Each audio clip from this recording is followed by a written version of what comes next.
Hey everyone, this is Mike, and today I'll be revisiting an old topic, mitigation. It was requested by one of my viewers, and to be honest, there were some changes that happened in Endwalker that warranted an updated video. I'll only be talking about party mitigation and not tank cooldowns or single target mitigation, so keep that in mind. Mitigation is a team effort. Every single job in the game can contribute in one way or another, so it's important to know where your mitigation is going to be the most effective or even useful at all, because not all mitigation will just work on everything, but I'll cover that in this video. It's important to use your mitigation for 3 reasons. 1. Certain attacks just simply can't be survived without it. When looking at Savage, there are plenty of AoEs that would outright kill you if you don't have enough mitigation on them. It does get easier to survive once you get more gear, but if you're trying to go for an early clear, over-mitigating attacks is a very normal thing. Second reason, it helps out your healers. If you're taking each raid wide raw, then your healers will need to expend more healing tools. Tools that might come in handy when trying to save a run because things went sideways, or tools that they would otherwise be able to utilize to prevent using GCD healing. And lastly, you can sometimes over-mitigate attacks like crazy to cheese certain annoying or difficult mechanics, or to gain more uptime. In P4S, for example, we use a lot of mitigation in some parts of the fight that will allow our healers to save tools so that they can deal more damage. And in part 2, it will allow for full melee uptime where otherwise a tank would have to run away from the boss for quite some time. In other words, there are a lot of benefits to be gained when using your mitigation correctly. So let's then look into what we have available and how they function. First off, there are 2 types of mitigation: debuffs on the boss and buffs on your party. Most of the damage that you'll be taking comes from a boss, and thus debuffing that boss will also reduce the damage that your party takes, but there are certain cases where the raid-wide damage originates from somewhere else, a place that cannot be debuffed, and thus party buffing skills are the only way to reduce your damage taken in that case. So let's look at the general mitigation that we have for each role first. All tanks have access to Reprisal. This will debuff all enemies in a small AoE around you and decrease their damage output by 10% for 10 seconds. This is your stock standard mitigation that you will want to have up almost any time that mitigation is required. Both tanks can take this, and it's on a short cooldown, so that's why it's readily available.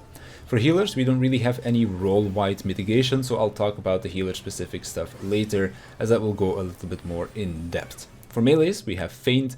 This used to only reduce physical damage back in Shadowbringers and before that, but now it reduces magical damage as well. This is a debuff that you can place on one target, and it reduces its physical damage dealt by 10% and its magical damage dealt by 5%. So it's still better to be used on physical attacks, but if there are no physical raid wides, then you can still throw it on a magical one for a small damage reduction. Casters work the other way around. They have Addle, which again applies to one target, but this will decrease the magic damage by 10% and physical damage by 5%. So again, best used on magical attacks, but for example in P1 Savage, there are a lot of physical raid wides, so you can still use Addle on those. Our ranged DPS have a party buff instead of a debuff, and this one will reduce all damage taken by 10% for 15 seconds. So it lasts 5 seconds longer than Feint and Addle, and it also works on all damage types, except gravity damage, I guess. It does have a different name for each of the 3 different ranged jobs, but the effect is the same, and you also can't overlap multiple effects from our ranged, so don't use them together if you end up having 2 ranged physicals in your team. So that covers our general role mitigation, but some jobs have a little bit more to offer outside of that. So let's go back to our tanks. Paladin has 2 extra skills that they have at their disposal. Divine Veil grants them a 30-second buff, and if they receive GCD healing, that buff will transform into a party shield. The Paladin can also trigger the shield themselves by using Holy Spirit. The Paladin is not affected by the shield, so you give the shield to your whole party, but the Paladin doesn't benefit from it. Secondly, they have Passage of Arms. This is a skill that you can hold out for up to 18 seconds, although you can also briefly use it as a normal off-global cooldown, and you'll still benefit from the effects for a few seconds. It will make the Paladin block all incoming damage, which blocking is about a 20% damage reduction if I recall correctly, and all party members that are standing behind the Paladin will take 15% reduced damage. Warrior then has Shake It Off. This is a party shield that can be made stronger by shaking off certain buffs. So the shield starts at 15% of your max HP, but you can add 2% extra mitigation to it by using Thrill of Battle, Vengeance or Bloodwetting. Each skill will add 2%, so you don't have to use them all at once, but you could for a 6% increase. The way it works is, you press one of these skills, you then press Shake It Off, you lose the buff yourself, but your Shake It Off does get stronger. So make sure that you don't shake off a buff that you need to take a Tank Buster, for example, because while there aren't a lot of scenarios where it could happen, it has certainly happened to me before, looking at you Living Liquid from Alexander Ultimate. Shake It Off will also heal when applying this shield, so can top some people off before a raid wipe. Then Dark Knight and Gunbreaker have essentially got the same mitigation. Dark Missionary and Heart of Light will reduce the magical damage taken of your party by 10% for 15 seconds. Unlike the ranged mitigation, Dark Missionary and Heart of Light do stack, so if you accidentally use these together, then they're not wasted, whereas if you were to use, let's say, Tactician and Troubadour together, then one of them is going to waste. For our healers, White Mage has Temperance. This applies a buff to your team that reduces damage taken by 10% for a total of 20 seconds. It also buffs your healing output. Astrologian has something similar in the form of Neutral Sect. It also boosts their healing by 20%, but instead of providing a passive damage reduction, it allows them to cast shields on top of their regen abilities, and these shields do get affected by that 20% healing boost, so these will be some very strong shields. They also have Collective Unconscious. This will create a bubble around the Astrologian, and all party members inside of it will receive 15% less damage while the bubble is active. Just like with Paladin, you can use this bubble briefly to get the damage reduction effect for about 3 to 5 seconds. Also applies a regen effect on your party that lasts for 15 seconds. And for this regen effect, the bubble does not need to stay active. Our barrier healers have a little bit more in terms of mitigation, as that is their primary job. So Scholar and Sage can both cast a shield on demand, although it will cost you a GCD to do so. Scholar then has Fey Illumination, increases your healing output by 10% and reduces magic damage taken by 5% for 20 seconds.